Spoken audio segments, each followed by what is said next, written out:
ଜୟ ଜଗନ୍ନାଥ ଦର୍ଶକ ବନ୍ଧୁ।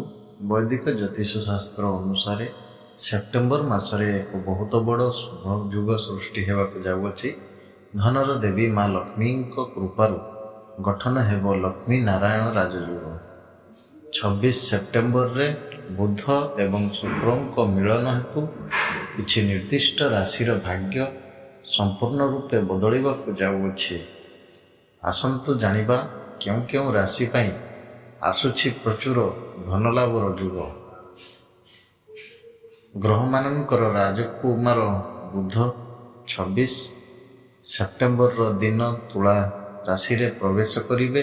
ସେହି ରାଶିରେ ପୂର୍ବରୁ ଉପସ୍ଥିତ ଥିବା ଶୁକ୍ରଙ୍କ ସହିତ ମିଶି ଏହି ଅଲୌକିକ ରାଜଯୁଗ ନିର୍ମାଣ କରିବେ, ଯାହା ନଭେମ୍ବର ପ୍ରଥମ ସପ୍ତାହ ପର୍ଯ୍ୟନ୍ତ ରହିବ। ଜ୍ୟୋତିଷ ଗଣନା ଅନୁସାରେ 3ଟି ଭାଗ୍ୟଶାଳୀ ରାଶି ଉପରେ ଏହାର ବିଶେଷ ପ୍ରଭାବ ପଡ଼ିବ। ବନ୍ଧୁଗଣ, ତୁଳା ରାଶି ପ୍ରଥମ ଭାଗ୍ୟଶାଳୀ ରାଶି ହେଉଛି ତୁଳା ରାଶି। ଆପଣଙ୍କ ନିଜ ରାଶିରେ ହିଁ ଏହି ଶୁଭ ଯୁଗ ନିର୍ମାଣ ହେଉଛି। ଏହାର ଫଳରେ ଆପଣଙ୍କ ବ୍ୟକ୍ତିତ୍ୱ ଏବଂ ଆତ୍ମବିଶ୍ୱାସରେ ବହୁତ ବୃଦ୍ଧି ଘଟିବ। ଚାକିରି କ୍ଷେତ୍ରରେ ପଦୋନ୍ନତି ଏବଂ ଦରମା ବୃଦ୍ଧିର ସମ୍ଭାବନା ରହିଛି।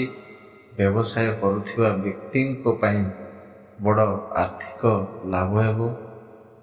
ଅବିବାହିତଙ୍କ ପାଇଁ ଭଲ ବିବାହ ପ୍ରସ୍ତାବ ଆସିପାରେ ଏବଂ ଦାମ୍ପତ୍ୟ ଜୀବନ ସୁଖମୟ ହେବ।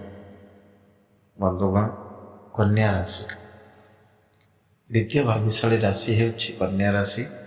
କନ୍ୟା ରାଶିର ଦ୍ୱିତୀୟ ଭାବ ଅର୍ଥାତ୍ ଧନ ଭାବରେ ଏହି ଯୁଗ ଗଠନ ହେଉଛି। ଅଟକି ରହିଥିବା ଟଙ୍କା ହଠାତ୍ ଫେରି ମିଳିବ ଏବଂ ଆକସ୍ମିକ ଧନଲାଭ ହେବ। ପରିବାର ମଧ୍ୟରେ ଚାଲିଥିବା ଅଶାନ୍ତି ଦୂର ହୋଇ ସୁଖଶାନ୍ତି ଫେରିଆସିବ। ଆପଣ ନୂତନ ବସ୍ତ୍ର କିମ୍ବା ନୂଆ ସୁନା ଗହଣା କିଣିବାର ଯୁଗ ବନୁଛି। ବିଦ୍ୟାର୍ଥୀମାନେ ଉଚ୍ଚଶିକ୍ଷା କ୍ଷେତ୍ରରେ ବଡ଼ ସଫଳତା ପାଇବେ। ବନ୍ଧୁଗଣ, କୁମ୍ଭ ରାଶି ତୃତୀୟ ଭାଗ୍ୟଶାଳୀ ରାଶି ହେଉଛି କୁମ୍ଭ ରାଶି।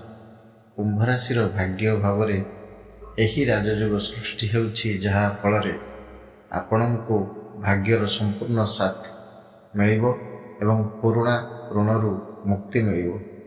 ଆର୍ଥିକ ସଙ୍କଟ ଦୂର ହୋଇ ନୂତନ ଆୟର ପନ୍ଥା ଖୋଲିବ। କର୍ମକ୍ଷେତ୍ରରେ ଆପଣଙ୍କ କଠିନ ପରିଶ୍ରମର ଉଚିତ ଫଳ ମିଳିବ। ସନ୍ତାନ ଓ ଶିକ୍ଷା ସମ୍ବନ୍ଧିତ ଶୁଭ ଖବର ପ୍ରାପ୍ତ ହେବ। ବନ୍ଧୁଗଣ, ଯଦି ଆପଣ ମଧ୍ୟ ମା ଲକ୍ଷ୍ମୀଙ୍କ କୃପା ଲାଭ କରିବାକୁ ଚାହୁଁଛନ୍ତି, ତେବେ କମେଣ୍ଟ ବକ୍ସରେ ଜୟ ମା ଲକ୍ଷ୍ମୀ ନିଶ୍ଚୟ ଲେଖନ୍ତୁ। ଭିଡ଼ିଓଟି ଭଲ ଲାଗିଥିଲେ ଲାଇକ୍, ସେୟାର ଏବଂ ଚ୍ୟାନେଲକୁ ସବସ୍କ୍ରାଇବ୍ କରିବାକୁ ଭୁଲିବେ ନାହିଁ। ଧନ୍ୟବାଦ। ଜୟ ମା ଲକ୍ଷ୍ମୀ, ଜୟ ଜଗନ୍ନାଥ।